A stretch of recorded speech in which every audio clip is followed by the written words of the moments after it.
राम मंदिर चढ़ावा चोरी। श्री राम लला के मंदिर में चोरी हुई है। राम मंदिर चढ़ावा चोरी कांड पर विपक्ष का हमला। दादे की चढ़ावा में इतनी बड़ी चोरी हो रही है। किसी ने सोना दिया, किसी ने चांदी दिया, किसी ने हीरे जवाहरात दिए और किसी ने लाखों करोड़ों की संपत्ति भी राम मंदिर को दान कर दिया। राम मंदिर को दान की गई है 200 करोड़ की प्रतिमा।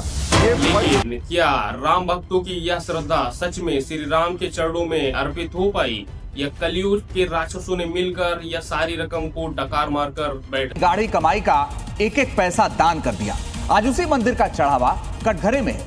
श्री राम लला के मंदिर में चोरी हुई है। आपको अत्यंत आनंद लेकिन चढ़ावा चोरी की घटना को जानने से पहले यह जानना बेहद जरूरी हो जाता है कि राम मंदिर से लोगों की कितनी ज्यादा भावनाएं और श्रद्धा जुड़ी हुई हैं, क्योंकि जाकर पैर न फटी बिवाई, वो क्या जाने पीर पराई।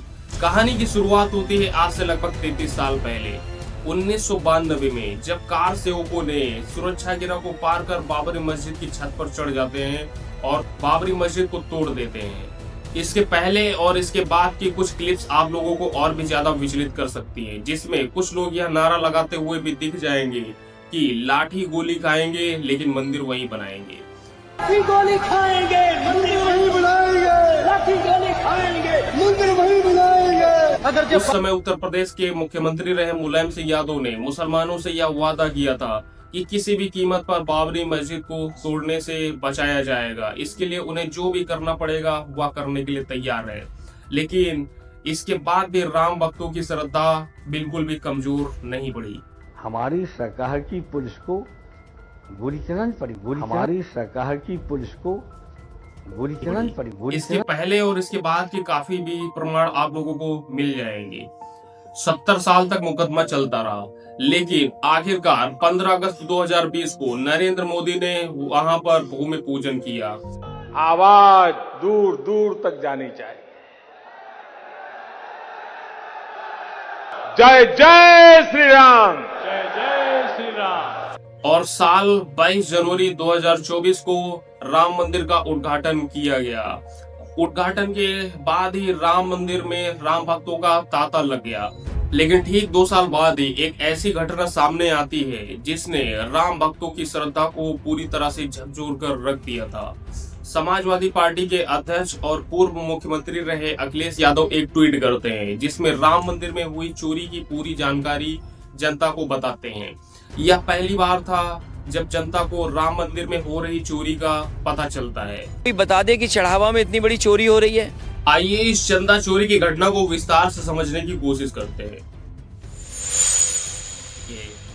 पूरे राम मंदिर में लगभग 35 से भी ज्यादा डोनेशन बॉक्स लगे हुए हैं, और जब ये डोनेशन बॉक्स भर जाते हैं तब इनके पैसे को निकालकर लोहे के बॉक्सों में डाल दिया जाता है और उनमें ताला लगाकर राम मंदिर से 200 मीटर दूर स्थित श्री राम जन्मभूमि तीर्थ क्षेत्र ले जाया जाता है, जिसके बेसमेंट में काउंटिंग सेंटर बना हुआ है।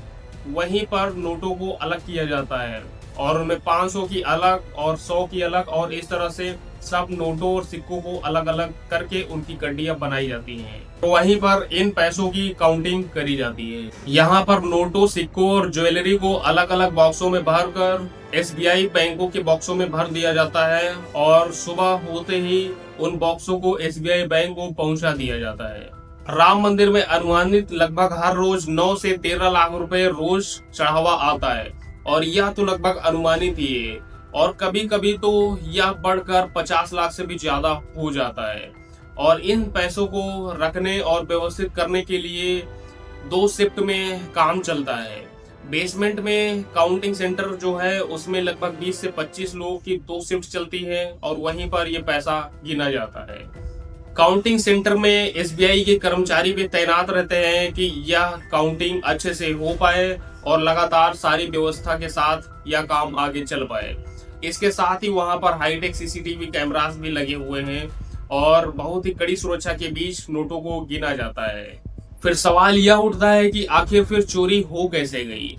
चोरी की यह घटना समझने से पहले यह जानना ज्यादा जरूरी है कि आखिर राम मंदिर में डोनेशन का पैसा जाता कहाँ है।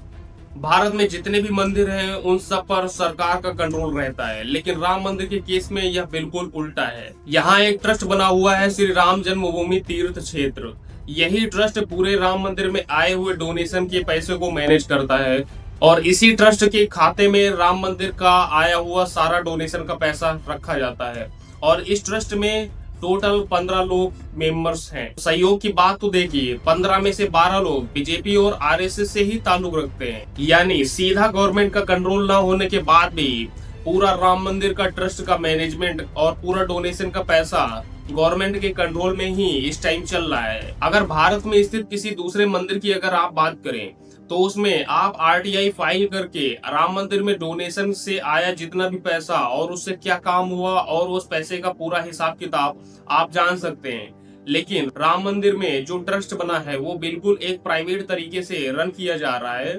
तो अगर आप आरटीआई फाइल करते हैं तो गवर्नमेंट इसकी जवाबदेही बिल्कुल भी नहीं ले सकती। और कई लोगों ने पहले ही आरटीआई फाइल करी है, लेकिन ट्रस्ट ने कोई भी जवाब बिल्कुल नहीं दिया है और ना ही गवर्नमेंट ने कोई भी जवाब देना उन्हें पसंद किया है। और गवर्नमेंट ने ट्रस्ट को हर बार ऑटोनोमस बॉडी बोलकर लोगों की आरटीआई को रिजेक्ट कर दिया और उनको कुछ भी नहीं बताया जाता। यानी लोग पैसा दे सकते हैं लेकिन अपने पैसे का हिसाब किताब बिल्कुल भी नहीं जान सकते। और अब तो यह बात भी सामने आ रही है कि राम मंदिर चढ़ावा चोरी तो अभी आया है, लेकिन राम मंदिर कंस्ट्रक्शन में भी काफी ज्यादा पैसे का घोटाला किया गया है। जब राम मंदिर का कंस्ट्रक्शन हो रहा था उस समय दीनानाथ वर्मा नाम से एक कंस्ट्रक्शन इंजीनियर ने यह नोटिस करा कि राम मंदिर में लगने वाली स्टील का बिल 1.5 गुना ज्यादा बनाकर दिया जा रहा है। तो दीनानाथ ने कॉन्ट्रैक्टर से जाकर उसकी बात करी तो उसने बोला कि ट्रस्ट के अंदर बैठे अनिल मिश्रा को उसे 40% रुपए देना पड़ता है, इसीलिए उसके 1.5 गुना ज्यादा बिल बनाना पड़ता है। और दीनानाथ ने जब इस चीज को ऑब्जेक्शन किया तो उनकी पेमेंट भी रोक दी गई और इंजीनियरिंग से भी उन्हें हटा दिया गया।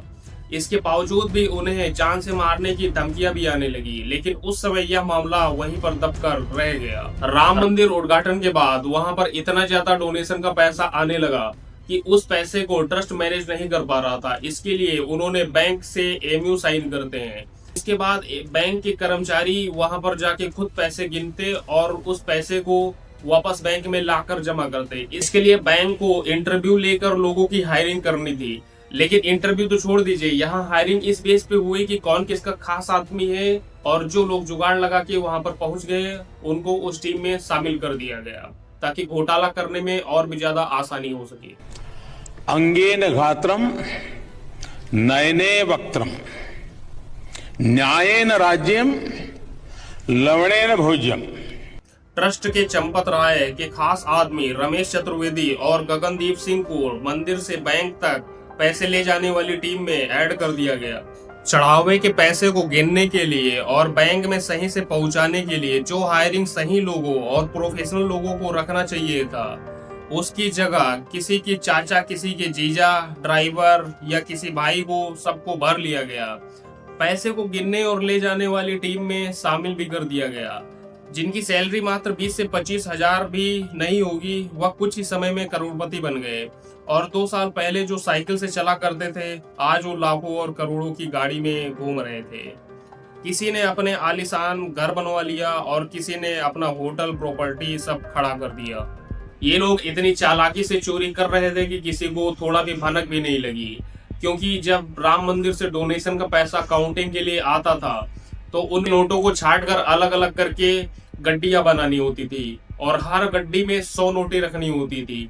लेकिन ये 100 से ज्यादा उसमें नोटें रख देते थे। 100 की जगह ये कभी कभी 120 या 140 नोटें भी रख देते थे।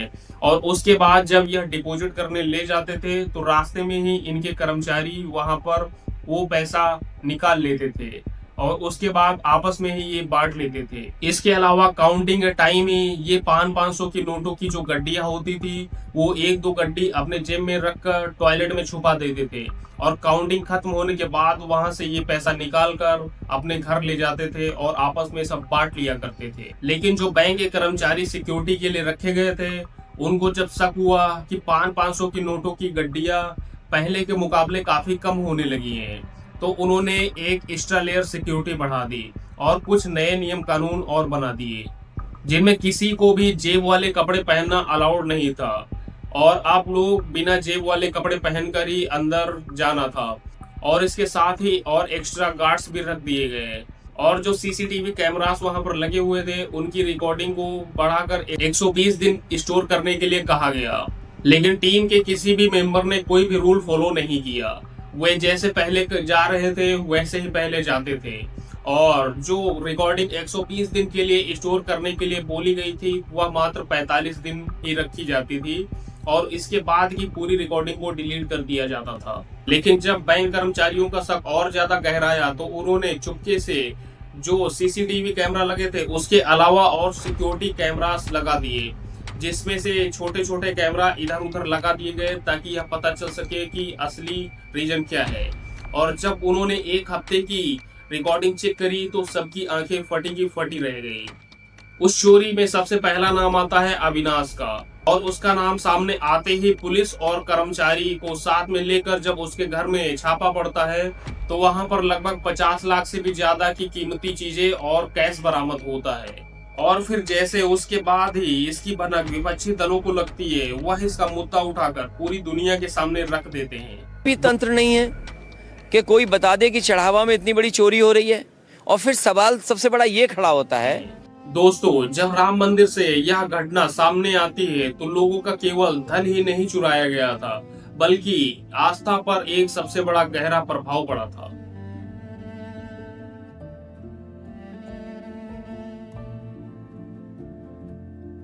राम मंदिर करोड़ों लोगों की आस्था का केंद्र है, और यहाँ पर सिर्फ पत्थरों की दीवारें ही नहीं बल्कि अनगिनत लोगों की प्रार्थनाएं, त्याग, उम्मीदें और संघर्ष जुड़ा हुआ है।